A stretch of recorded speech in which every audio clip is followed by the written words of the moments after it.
মানে উপদেশ দিওঁ যেনেকৈ বিজনেছ এখন আৰম্ভ কৰিব লাগে মানে বিজনেছ এখন আৰম্ভ কৰাৰ আগত মানে কি মানে দিশবোৰ চাব লাগে যেনে SWOT এনালাইচিছ বা পূৰ্বীৰ জৰিয়তে কেনেকৈ বিজনেছ এখন আৰম্ভ কৰাৰ আগত সেইবোৰ মানে চাব লাগে সেইবোৰ আমি সিহঁতক মানে তেখেতসকলক আমি বুজাই দিওঁ অকল বিজনেছ কৰিলে নহ'ব যে বিজনেছখন মানে ষ্টাৰ্ট কৰাৰ আগত বহুতকেইটা দিশ চাব লাগিব সিহঁতে পাৰিব নে নোৱাৰে সেইটো এটা তাৰপিছত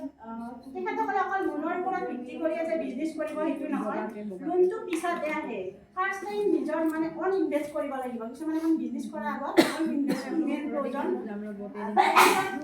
সৰু সুৰা প্ৰথম ফাৰ্ষ্ট টাইম যিটো মানে আমি বিজনেছ এখন আৰম্ভ কৰোঁ তাৰপিছত